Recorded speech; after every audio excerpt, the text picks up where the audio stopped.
जय हिंद साथियों, मैं अपने इस वीडियो में आपका पुनः स्वागत करता हूं। दोस्तों, हम लोग बात करेंगे आज गति यानी मोशन के बारे में। और ये गति या मोशन कह सकते हैं, इसका सेकंड पार्ट होगा। इसका हालांकि फ़र्स्ट पार्ट जो है वो मैंने ऑलरेडी यूट्यूब में अपलोड कर रखा है।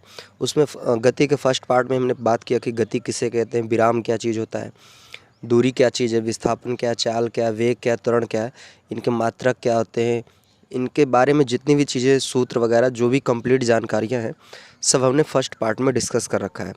तो अब हम लोग गति का सेकंड पार्ट डिस्कस करेंगे। और आपको बता दूं, ये बेसिकली जो वीडियो होगा ये किन विद्यार्थियों के लिए महत्वपूर्ण होने वाला है।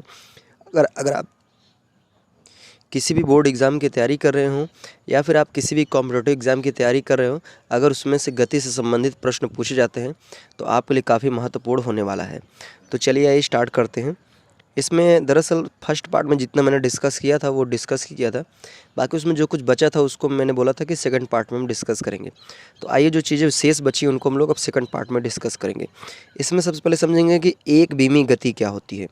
तो एक बीमी गति की परिभाषा है कि जब कोई वस्तु क्या करे, एक साथ एक ही दिशा में अगर गति करे तो उसे हम लोग कहते हैं एक बीमी गति। अगर इसमें हम उदाहरण की बात करें तो उदाहरण में आप कह सकते हैं सीधी पटरियों पर दौड़ती रेलगाड़ी, या फिर कह सकते हैं कि एक आनत समतल पर चढ़ता व्यक्ति इत्यादि। तो ये कुछ एग्जाम्पल हैं आपके एक बीमी गति के। तो जैसे आप देखते हैं कि जब पटरी पर ट्रेन चलती है तो देखते हैं वो एक ही दिशा में चलती है, यानी सीधा आगे ही चलती है एक ही दिशा में, तो वो आपका एक बीमी गति हुआ। या फिर मान लीजिए कोई आनत तल है, जैसे मान लीजिए सपोज दैट ये आनत तल है और इस पर कोई व्यक्ति चढ़ रहा है ऊपर की ओर, तो आप देखेंगे कि ये जब चलेगा तो एक ही दिशा में क्या करेगा, गति करेगा। तो ये सभी गतियाँ क्या होती हैं, एक बीमी गति होती है। अब हम बात करेंगे द्विबीमी गति। द्विबीमी का मतलब जिसमें दो दिशाएं होंगी। तो यहाँ पे हालांकि बीमी का मतलब होता है दिशा, ठीक है। तो जब कोई वस्तु एक साथ दो दिशाओं में गति करती है तो ऐसी गति को हम लोग कहते हैं द्विबीमी गति। इसमें एग्जाम्पल की बात करें तो इसमें आपका प्रक्षेप गति हो जाएगा और वृत्तीय गति। ये क्या है, द्विबीमी गति के एग्जाम्पल हैं। जैसे आपको समझाऊँ, जैसे मान लीजिए सपोज दैट ये ज़मीन है और यहाँ पे कोई एक बॉल है। कोई मान लीजिए प्लेयर आके इस पर किक मारता है, चाहे वो लात से मारे चाहे वो किसी डंडे या बैट से मारे, तो आप देखते हैं कि एक बॉल क्या होती है, उड़ जाती है कुछ इस तरह से। तो ये जो दरअसल जब बॉल यहाँ पे थी तो ये पृथ्वी पर थी, जब ये उड़ी तो पृथ्वी से क्या कि कुछ कोण बना के उड़ी है। तो जब कोई वस्तु सतह से, यानी जिस सतह पे रखी है, अगर उससे कुछ कोण बना के जाती है तो इस तरह की गति को हम लोग प्रक्षेप गति कहते हैं। और प्रक्षेप गति जो होता है दरअसल ये द्विबीमी गति होता है। द्विबीमी गति का मतलब ये होता है कि एक साथ ये दो दिशाओं में गति करता है। अगर जैसे मान लीजिए इसको यहाँ से मारा जाए तो ये ऐसे आगे बढ़ेगी गेंद, ठीक है। तो इसमें देखा जा रहा है कि अगर मान लीजिए अगर इस जगह पे हम देखेंगे तो यहाँ पे भाई इसका मुख्य मतलब मेन पोजीशन यहाँ पे था।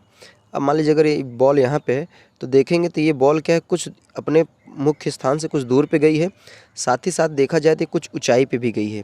यानी कहने का मतलब ये एक साथ दो दिशाओं में जा रही है, ऊपर भी जा रही है साथ ही साथ ये आगे भी जा रही है।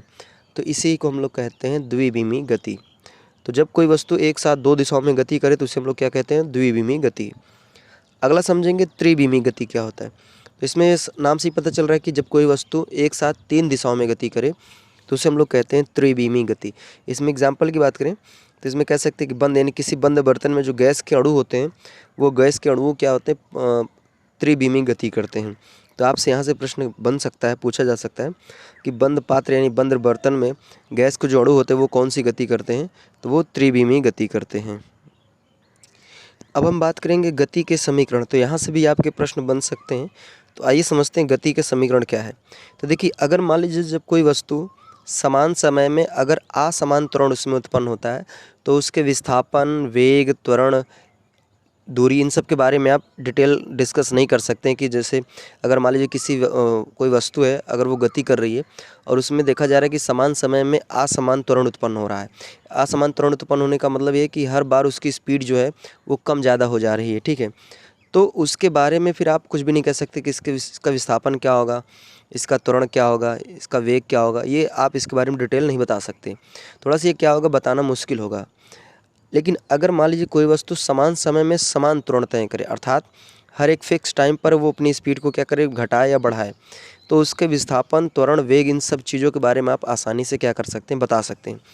तो अगर इन्हीं चीज़ों को बताने की बात करें तो कैसे आप पता करेंगे, तो इन्हीं चीज़ों को बताने के लिए न्यूटन ने क्या किया था, सूत्र का निर्माण किया था, जिन्हें हम लोग कहते हैं गति के समीकरण। दरअसल इन्होंने इन्हीं सब चीज़ों को बताने के लिए 3 सूत्र का निर्माण किया, जिन्हें हम लोग कहते हैं गति के समीकरण। और ये दरअसल जो गति के समीकरण तीनों हैं, ये महान वैज्ञानिक सर आइजैक न्यूटन ने दिया था। अब वो तीनों समीकरण क्या है, तो पहला समीकरण है v बराबर u प्लस ए टी, अगला s बराबर u T plus 1/2 A T square, अगला है v स्क्वायर बराबर u स्क्वायर प्लस 2s। तो बेसिकली ये गति के 3 समीकरण, इन्हीं तीनों समीकरणों की मदद से हम किसी भी वस्तु का विस्थापन, वेग, त्वरण इत्यादि को हम क्या कर सकते हैं, बता सकते हैं।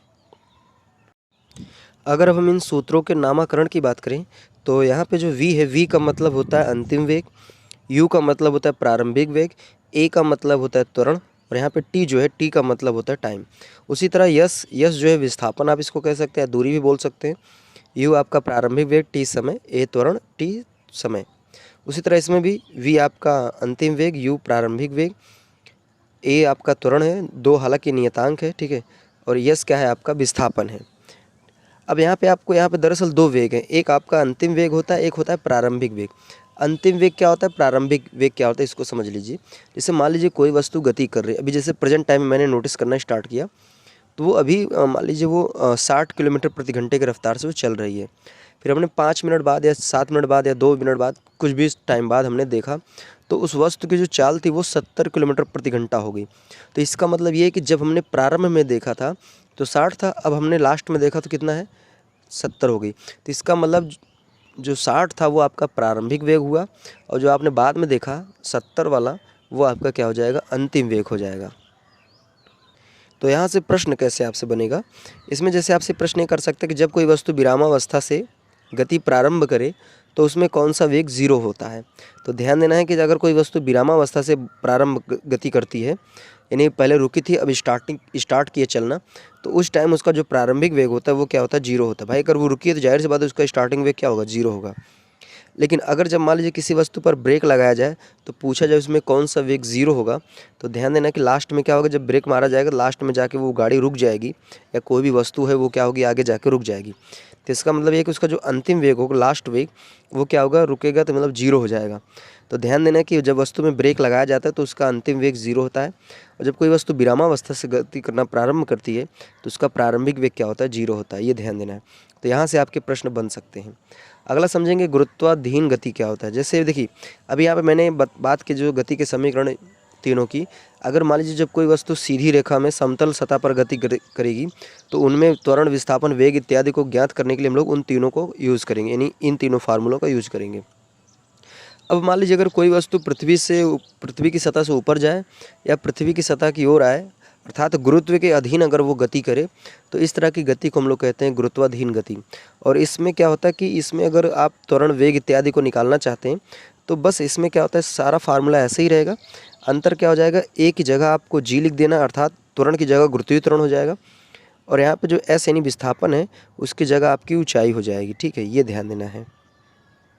अगर हम बात करें इन फार्मूले में आप चेंजिंग क्या करेंगे, तो इसमें आपको ये ध्यान देना है कि जब कोई वस्तु पृथ्वी की सतह से ऊपर की ओर जाएगी तो उसमें जो गुरुत्वीय त्वरण होगा वो क्या होगा, निगेटिव होगा। यानी भाई गुरुत्वीय त्वरण नीचे की ओर लगता है, पृथ्वी की ओर, और हम उसके विपरीत जा रहे हैं, तो इसका मतलब हम गुरुत्वीय त्वरण के विपरीत हैं, तो हमारा जो गुरुत्वीय त्वरण होगा वो क्या होगा, स्मॉल जी, माइनस में जी होगा, यानी निगेटिव होगा। और अगर पृथ्वी की ओर ही आ रहे हैं तो गुरुत्वीय त्वरण क्या होगा, धनात्मक होगा। तो बस आपको क्या करना है, इन फार्मूलों में देखिए यू वी तो अपनी जगह रहेगा, टी अपनी जगह रहेगा, बस अंतर क्या होगा, एक जगह जी लिखा जाएगा और यस की जगह क्या लिखा जाएगा, एच लिखा जाएगा। अब इसमें ध्यान देना कि जब वस्तु नीचे से ऊपर की ओर जाएगी तो जहाँ जहाँ जी है वहाँ वहाँ क्या लगा देना, माइनस लगा देना है, और जब वस्तु ऊपर से नीचे की ओर आएगी तो जहाँ जहाँ जी है वहाँ वहाँ प्लस ही लगा देना है। ठीक है, तो इतनी बातें आपको ध्यान देनी है। अब यहाँ से भी आपसे कुछ प्रश्न पूछा जा सकता है कि जब वस्तु को नीचे से ऊपर की ओर फेंकी जाती है या फेंका जाता है, तब उस टाइम आपको ध्यान देना है उसका जो अंतिम वेग होगा वो 0 होगा। जैसे अभी मैंने बात किया कि जब वस्तु विरामावस्था चलती है तो प्रारंभिक भी 0 होता है, और जब ब्रेक लगाते हैं तो अंतिम वेग 0 होता है। ठीक इसी तरह इसमें भी क्या होता है, जब वस्तु नीचे से ऊपर की ओर फेंकी जाती है तो क्या होता है, कुछ हाइट पर जाने के बाद रुक जाता है, अर्थात उसका जो अंतिम वेग होगा क्या हो जाएगा, 0 हो जाएगा। तो जब वस्तु को नीचे से ऊपर की ओर फेंका जाएगा तो उसका अंतिम वेग क्या होगा, 0 हो जाएगा। और जब वस्तु को ऊपर से नीचे की ओर छोड़ा जाएगा तब उस टाइम उसका जो प्रारंभिक वेग होगा वो क्या होगा, 0 होगा। इतनी बातें आपको ध्यान देनी है। यहाँ पे कुछ नोट पॉइंट मैंने लिख रखा है। इसमें लिखा है कि जब पृथ्वी की सतह से ऊपर जाया जाता है तो जो गुरुत्वीय त्वरण जी का मान होता है वो घटता है, और जब पृथ्वी की सतह की ओर आया जाता है तो गुरुत्वीय त्वरण जी का जो मान होता है वो बढ़ता है। तो यहाँ से भी प्रश्न आपके पूछे जा सकते हैं कि पृथ्वी की सतह से ऊपर जाने पर गुरुत्वीय त्वरण का मान होता है, ऑप्शन में रहेगा बढ़ता है, घटता है, अपरिवर्तित रहेगा, ठीक है, या फिर इसमें से कोई नहीं। तो ध्यान देना है कि जब हम पृथ्वी की सतह से ऊपर की ओर जाते हैं तो गुरुत्वीय त्वरण का मान घटता है, और नीचे की ओर आते हैं तो बढ़ता है। जैसे आपसे प्रश्न ये भी कर सकते हैं कि किसी भी वस्तु को ऊपर की ओर फेंकते हैं तो कुछ दूरी पर जाने के बाद वो रुक क्यों जाती है। दरअसल रुकती इसलिए क्योंकि उसमें जो त्वरण है, यानी गुरुत्वीय त्वरण का जो मान होता है वो धीरे धीरे क्या होता है, घटता जाता है, और एक ऐसा समय आता है कि उसका मान क्या होता है, 0 हो जाता है। लेकिन नीचे की ओर आने पे क्या होता है, बढ़ता क्यों है, क्योंकि नीचे आने पर गुरुत्वीय त्वरण का मान बढ़ता रहता है, जिस वजह से वस्तु रुकती नहीं, वो सीधे वो कंटिन्यू नीचे आती रहती है। तो ऐसे प्रश्न आपसे पूछे जा सकते हैं। तो उम्मीद करूँगा ये भी बातें आपको, जितनी भी मैंने सेकंड पार्ट में डिस्कस किया, सारी बातें आपको समझ में आई होगी। बाकी इसी तरह आपके रेलवे एग्ज़ाम में जितने भी टॉपिक बनेंगे सारे टॉपिक का वीडियो बनाया जाएगा, और सभी वीडियो इसी चैनल में अवेलेबल होंगे। आप ज़रूर विज़िट करके सारे वीडियो देख के और एग्ज़ाम में अच्छे से अच्छे कर पाएँ आप। तो अब हमें दीजिए इजाज़त, इसी तरह मिलेंगे हम लोग अगली वीडियो में। तब तक के लिए जय हिंद, वंदे मातरम।